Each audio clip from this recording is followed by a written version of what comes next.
ಮೊನ್ನೆ ದಿವಸ ರಾತ್ರಿ ಸುಮಾರು 9:30ಗೆ ನಮ್ಮ ಕಾಗವಾಡ ಪೊಲೀಸ್ ಠಾಣೆಯ ಸಬ್ ಇನ್ಸ್ಪೆಕ್ಟರ್ ಆಗಿರ್ತಕ್ಕಂಥ ರಾಘವೇಂದ್ರ ಕೋತ್ ಅವರಿಗೆ ಪ್ರದೀಪ್ ಕಿರಣ್ಗೆ ನಾನು ಫೋನ್ ಮಾಡಿ, ನಾನು ಉಗಾರ BK ಗ್ರಾಮದವನು, ಶಿರಗುಪ್ಪಿಂದ ನಮ್ಮ ಊರಿಗೆ ಬರಬೇಕಾದ್ರೆ ಮಾರ್ಗ ಮಧ್ಯದಲ್ಲಿ ನನ್ನ ಹೆಂಡತಿಗೆ ಆಕ್ಸಿಡೆಂಟ್ ಆಗಿ ಅವಳು ದುರ್ಮರಣವನ್ನು ಅಪ್ಪಿದ್ದಾಳೆ, ದಯವಿಟ್ಟು ನಮಗೆ ಸಹಾಯ ಮಾಡಿ ಅಂತ ಹೇಳಿ ಫೋನ್ ಮಾಡ್ತಾನೆ. ಅದೇ ಫೋನ್ ಕಾಲಲ್ಲಿ ನಾನು ಇವಳನ್ನ ಹೆಚ್ಚಿನ ಚಿಕಿತ್ಸೆಗಾಗಿ ಇದಕ್ಕೆ ಕಾಗವಾಡ ಆಸ್ಪತ್ರೆಗೆ ಕರ್ಕೊಂಡು ಹೋಗ್ತೀನಿ ಅಂತ ಹೇಳ್ತಾನೆ. ಸರಿ ಅಂತ ಹೇಳಿ ನಮ್ಮ ಪೊಲೀಸರು ಅವತ್ತಿನ ದಿವಸ 11ನೇ ದಿವಸ ಗಣಪತಿ ಇರೋದ್ರಿಂದ ಅವ್ರನ್ನ ಒಬ್ಬ ಸಿಬ್ಬಂದಿಯನ್ನು ಕಾಗವಾಡ ಆಸ್ಪತ್ರೆಗೆ ಕಳಿಸ್ತಾರೆ. ಅಲ್ಲಿ ನೋಡಿದ್ರೆ ಅವ್ರು ಇರೋದಿಲ್ಲ. ಅದೇ ಸಂದರ್ಭದಲ್ಲಿ ನಮ್ಮ ಸಬ್ ಇನ್ಸ್ಪೆಕ್ಟರ್ಗೆ ಫೋನ್ ಮಾಡಿ ಇಲ್ಲ ಅಂತ ಹೇಳಿ, ಮತ್ತು ಅಷ್ಟೊತ್ತಿಗೆ ಆಲ್ರೆಡಿ ನನ್ನ ಹೆಂಡತಿದು ಡೆತ್ ಆಗಿದೆ ಅಂತ ಹೇಳ್ತಾನೆ.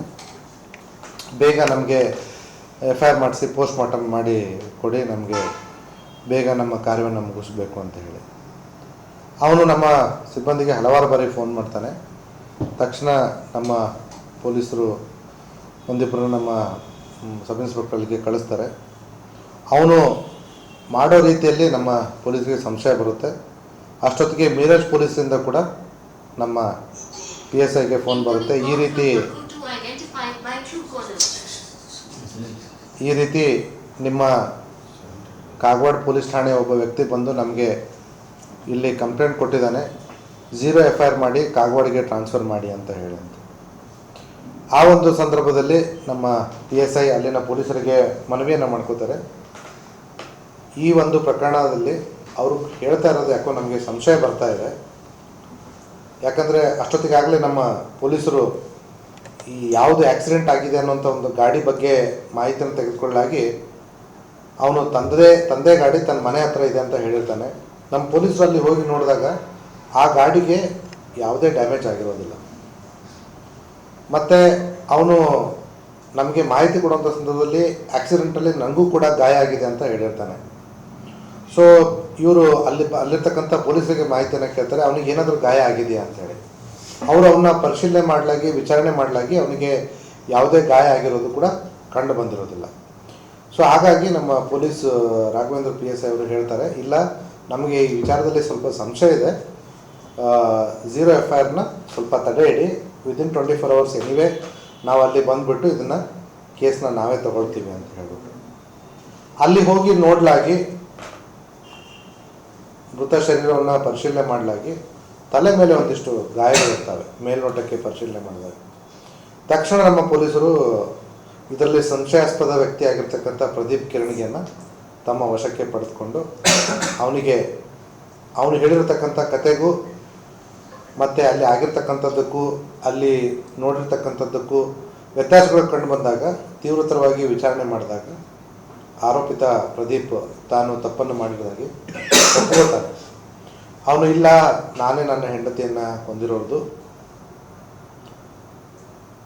ಮೊದಲು ಹೊಲಕ್ಕೆ ಕರ್ಕೊಂಡು ಹೋಗಿದ್ದೆ, ಅಲ್ಲೇ ಕೊಲೆ ಮಾಡಬೇಕು ಅಂತ, ಅಲ್ಲಿ ಆಗಲಿಲ್ಲ, ಆಮೇಲೆ ಬರಬೇಕಾದ್ರೆ ದಾರಿಯಲ್ಲಿ ರಸ್ತೆ ಪಕ್ಕ ನಾನು ನೇಚರ್ ಕಾಲ್ಗೆ ನಿಂತಿದ್ದೆ. ಆ ಸಂದರ್ಭದಲ್ಲಿ ಬಂದಿರತಕ್ಕಂಥ ಗಾಡಿಗೆ ಇವಳನ್ನ ತಳ್ಳಿ ಅವಳ ಸಾವಿಗೆ ಕಾರಣ ಅದೇ ಅಂತ ಹೇಳ್ತಾನೆ. ತದನಂತರ ನಮ್ಮ ಪೊಲೀಸರು ಅವನ್ನ ಇಲ್ಲಿಗೆ ಕರ್ಕೊಂಡ್ಬರ್ತಾರೆ. ಸ್ಥಳ ಮಾಜಾರಿಗೆ ಹೋದಾಗ ಅಲ್ಲಿ ಮತ್ತಷ್ಟು ಅವನು ಹಿಡಿಯೋದಕ್ಕೂ ಅಲ್ಲಿ ಆಗಿರೋದಕ್ಕೂ ಮತ್ತಷ್ಟು ಸಂದೇಹಗಳು ವ್ಯಕ್ತವಾಗ್ತವೆ. ಆ ಸಂದೇಹಗಳ ಮೇಲೆ ಆ ವ್ಯಕ್ತಿಯನ್ನು ಮತ್ತಷ್ಟು ವಿಚಾರಣೆ ಮಾಡಿದಾಗ ಇಲ್ಲ, ನನ್ನ ಜೊತೆ ಇನ್ನೂ ಇಬ್ಬರು ಇದ್ದರು ಅನ್ನೋಂಥ ಮಾಹಿತಿಯನ್ನು ಹೇಳ್ತಾನೆ. ಅಲ್ಲಿ ತಲೆ ಮೇಲೆ ಗಾಯ ಆಗಿರೋದನ್ನು ಪೋಸ್ಟ್ ಮಾರ್ಟಮಲ್ಲಿ ಖಚಿತಪಡಿಸ್ಕೊಂಡ ನಂತರ ಅದ್ರ ಬಗ್ಗೆ ಮತ್ತಷ್ಟು ವಿಚಾರ ಮಾಡಿದಾಗ ಇಲ್ಲ, ನಾವು ಕಾರಲ್ಲಿನೇ ನನ್ನ ಹೆಂಡತಿಗೆ ತಲೆ ಮೇಲೆ ಹೊಡೆದೆ, ಆಮೇಲೆ ಇದು ಆಕ್ಸಿಡೆಂಟ್ ಅನ್ನೋ ರೀತಿಯಲ್ಲಿ ಅವಳನ್ನ ಇಲ್ಲಿ ತಂದು ಆಕ್ಸಿಡೆಂಟ್ ಆಗಿರ್ತಕ್ಕಂಥ ಜಾಗ ಏನು ಅಂತ ಅವನು ಹೇಳ್ತಾನೆ, ಅಲ್ಲಿ ಮಲಗಿಸಿದ್ದು ಅಂತ ಹೇಳ್ತಾರೆ. ಅಲ್ಲಿ ಸ್ವಲ್ಪ ಬೇಕು ಅಂತ ರಕ್ತ ಗಾಯದ ಕಲೆಗಳು ಕೂಡ ಅಲ್ಲಿರ್ತವೆ. ಆದರೆ ಒಂದು ನಮಗೆ ಈಗ ಆಲ್ರೆಡಿ ನಮ್ಮ ಆಫೀಸರ್ಸ್ಗೆ ಈ ರೀತಿ ಆಕ್ಸಿಡೆಂಟ್ಗಳನ್ನ ತನಿಖೆ ಮಾಡಿ ಅನುಭವ ಇರುತ್ತೆ. ಅಲ್ಲಿ ಸ್ಥಳದಲ್ಲಿ ಪರಿಶೀಲನೆ ಮಾಡಿದಾಗ ಆಗಿರ್ತಕ್ಕಂಥದ್ದಕ್ಕೂ ಮತ್ತು ಅವ್ರ ಮೈ ಮೇಲೆ ಆಗಿರ್ತಕ್ಕಂಥ ಗಾಯಕ್ಕೂ ಅಗಾಧವಾದ ವ್ಯತ್ಯಾಸ ಇತ್ತು. ಆ ಒಂದು ಆಧಾರದ ಮೇಲೆ ಮತ್ತಷ್ಟು ವಿಚಾರಣೆ ಮಾಡ್ತಾರೆ. ಸೊ ಆ ಒಂದು ಸಂದರ್ಭದಲ್ಲಿ ಯಾಕಂದರೆ ಒಬ್ಬ ವ್ಯಕ್ತಿಯನ್ನು ಕೊಲೆ ಮಾಡೋದು ಅಷ್ಟು ಸುಲಭ ಇರಲ್ಲ, ಅದಕ್ಕೆ ಸಾಕಷ್ಟು ಪ್ಲ್ಯಾನಿಂಗ್ ಬೇಕಾಗುತ್ತೆ ಅನ್ನೋದು ನಮಗೆ ಮೇಲ್ನೋಟಕ್ಕೆ ಇರತಕ್ಕಂಥ ಅನುಭವದ ಮಾತು. ಆ ಸಂದರ್ಭದಲ್ಲಿ ಅದೇ ದಾರಿಯಲ್ಲಿ ಬೇರೆಯವರು ಬರ್ಬೋದಾಗಿರುತ್ತೆ. ಸೊ ಬರ್ತಾರೋ ಇಲ್ಲ ಅಂತ ನೋಡಲಿಕ್ಕೂ ಕೂಡ ಮತ್ತಿಬ್ಬರು ಇಟ್ಟಿದ್ದ ಅನ್ನುವಂಥದ್ದು ನಮಗೆ ನಮ್ಮ ತನಿಖೆಯಿಂದ ತಿಳಿದು ಬಂದಿರತಕ್ಕಂಥದ್ದು. ಇಲ್ಲಿವರೆಗೂ ಮುಖ್ಯ ಆರೋಪಿತ ಏನಿದ್ದಾನೆ, ಇವನು ಒಬ್ಬ ಅಡ್ವೊಕೇಟ್ ಇದ್ದಾನೆ, ಅಲ್ಲೇ ಕಾಗವಾಡದಲ್ಲಿ ಬಾರಲ್ಲಿ ಪ್ರಾಕ್ಟೀಸಿಗೆ ತನ್ನ ಹೆಸರನ್ನು ನೋಂದಣಿ ಮಾಡಿಕೊಂಡಿರ್ತಕ್ಕಂಥದ್ದು. ಈ ವ್ಯಕ್ತಿ, ಈ ಮಹಿಳೆ ಏನು ಕೊಲೆ ಮಾಡಿದ್ದಾನೆ ಚೈತಾಲಿ ಅನ್ನೋಂಥ ತನ್ನ ಹೆಂಡತಿಗೆ, ಅವಳು ದುರದೃಷ್ಟವಶಾತ್ 6 ತಿಂಗಳು ಪ್ರೆಗ್ನೆಂಟ್ ಕೂಡ ಇದ್ಲು. ಇದು ಕೂಡ ಲವ್ ಮ್ಯಾರೇಜ್ ಇವರಿಬ್ಬರ ನಡುವೆ, ಚೈತಾಲಿ ಮತ್ತು ಪ್ರದೀಪ್ ಕಿರಣಿಗೆ ನಡುವೆ. ಸುಮಾರು 2 ವರ್ಷದ ಹಿಂದೆ ಅವ್ರ ನಡುವೆ ಲವ್ ಮ್ಯಾರೇಜ್ ಆಗಿತ್ತು. ಇತ್ತೀಚೆಗೆ ಈ ವ್ಯಕ್ತಿ ಮತ್ತೊಬ್ಬ ಮಹಿಳೆಯನ್ನು ಕೂಡ ಪ್ರೀತಿ ಮಾಡ್ತಾ ಇದ್ದ. ಆದರೆ ಆ ಮತ್ತೊಬ್ಬ ಮಹಿಳೆಗೆ ಇವನು ಆಲ್ರೆಡಿ ಮದುವೆ ಆಗಿರೋದಾಗಲಿ, ಇವನಿಗೆ ಈ ರೀತಿ ಇವನ ಹೆಂಡತಿ ಪ್ರೆಗ್ನೆಂಟ್ ಆಗಿರೋದಾಗಲಿ ಯಾವುದನ್ನು ಕೂಡ ಅವನು ಹೇಳಿರೋದಿಲ್ಲ.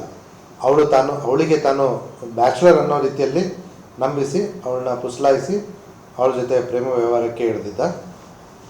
ಈ ಒಂದು ಸಂದರ್ಭದಲ್ಲಿ ಬಹುಶಃ ಅವನಿಗೆ ಮಗುನೂ ಕೂಡ ಆಗಿಬಿಟ್ರೆ ಇವಳಿಂದ ತಪ್ಪಿಸ್ಕೊಳ್ಳೋದು ಕಷ್ಟ ಆಗ್ಬೋದು ಅನ್ನೋಂಥ ಒಂದು ದುರುದ್ದೇಶವನ್ನು ಇಟ್ಕೊಂಡು ಮೊನ್ನೆ ರಾತ್ರಿ ಅವಳನ್ನ ಕೊಲೆ ಮಾಡಿಬಿಟ್ಟು ಅದನ್ನು ಆಕ್ಸಿಡೆಂಟ್ ಅನ್ನೋ ರೀತಿಯಲ್ಲಿ ಬಿಂಬಿಸಿ ಕಾನೂನಿನ ಕೈಯಿಂದ ತಪ್ಪಿಸ್ಕೊಳ್ಳಿಕ್ಕೆ ಪ್ರಯತ್ನ ಮಾಡ್ದ.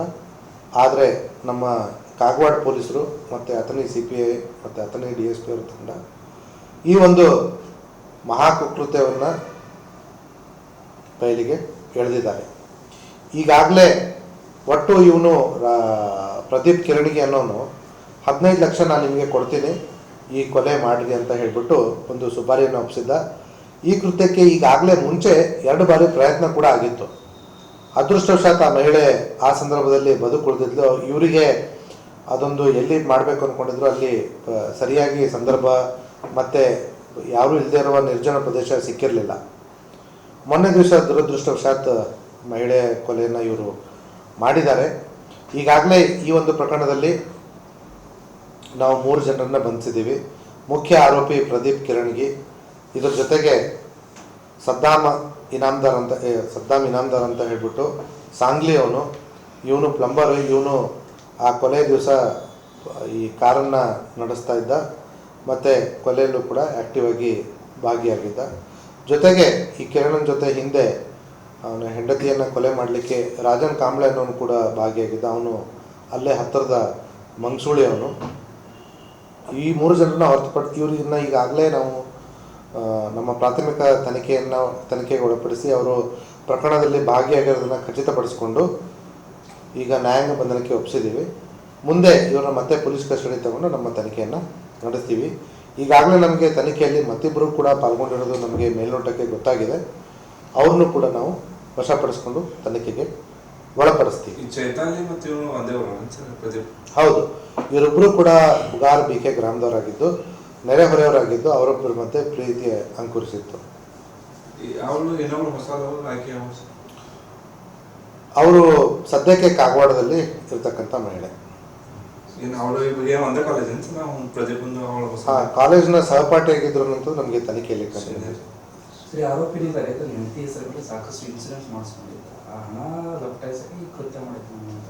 ಈಗ ನಮ್ಮ ತನಿಖೆ ಇನ್ನೂ ನಡೀತಾ ಇದೆ. ನಾವು ಎಲ್ಲ ಆ್ಯಂಗಲಿಂದನೂ ಕೂಡ ನಾವು ಅದನ್ನು ಪರಿಶೀಲನೆ ಮಾಡ್ತಾ ಇದ್ದೀವಿ.